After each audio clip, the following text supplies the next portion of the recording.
தடுப்பணை அமைத்து நம் பகுதி மக்களுக்கு நிலத்தடி நீர் கூடுவதற்கும் இந்த பகுதியில் இருக்கிற நீர்நிலையெல்லாம் உயர்த்துவதற்கும் பாடுபட்டிருக்கிறேன். 25 கோடி ரூபாயில் கட்டி இன்றைக்கு நம்முடைய துவரிமான், மேலமாத்தூர், மாடக்குளம், அதே மாதிரி பார்த்தீங்கன்னா நீலூர் கால்வா வரைக்கும் இந்த தடுப்பணை கட்டண அடிப்படையில் தான் இன்றைக்கு தங்குதடைந்து குடிநீர் கிடைக்கிறது, விவசாயத்திற்கு பயன்பாட்டு கிடைக்கிறது. தொலைநோக்கு பார்வையோடு செய்திருக்கிறேன்.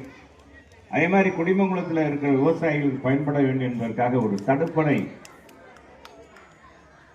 நம்ம காமாட்சிபுரம் அருகாமையிலே கட்டி அந்த நீரை நம்முடைய பகுதிக்கு கம்மாயிலுக்கெல்லாம் தண்ணீர் செல்கிற அளவுக்கு, விவசாயிகளின் நிலங்களுக்கு செல்கிற அளவுக்கு செய்திருக்கிறேன் என்பதையும், அதுவும் 25 லட்சம் ரூபாய் செலவில் செய்திருக்கிறேன் என்பதை இந்த நேரத்தில் தெரிவித்து, நம்முடைய ஆட்சி காலத்தில் என்னென்ன திட்டங்கள்லாம் கொண்டு வந்தோம்.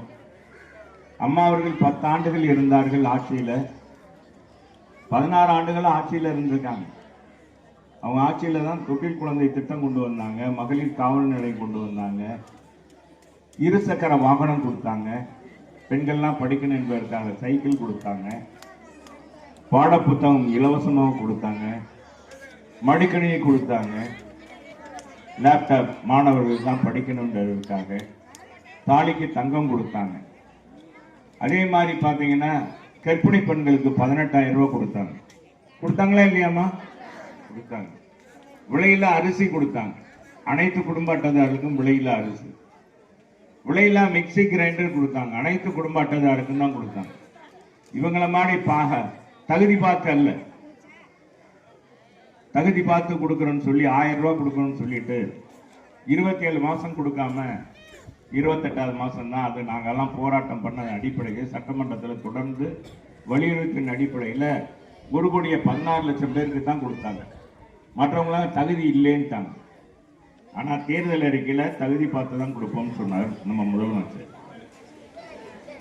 அனைவருக்கும் கொடுப்போம்னு சொல்லிட்டு ஏமாத்திட்டாங்க. கேஸ் மணி 500 ரூபாய் கொடுப்போம்னு சொன்னாங்க. 500 ரூபாய் கொடுத்தாங்களா? 500 ரூபாய் கொடுத்தோம். முதல்ல என்ன சொன்னாங்க? 100 ரூபாய் தருவோம்னாங்க. பெட்ரோல் டீசல் விலை குறைப்போம்னாங்க. மாணவ செல்வங்களுடைய கல்வி கட்டணத்தை ரத்து பண்ணுவோம்னாங்க. நீட்டு தேர்வு ரத்து பண்ணுவோம்னாங்க. எதையும் இந்த ஆட்சியில் செய்யல. ஏற்றாத மின் கட்டணத்துக்கு ஏற்றியதாக போராட்டம் பண்ணது திமுக. இன்னைக்கு 3 முறை மின் கட்டணத்தை உயர்த்தி நாம் வீட்டில் மிகப்பெரிய பளுவை உருவாக்கி இருக்கிறது திமுக. உண்மையா இல்லையா? வீட்டு வரி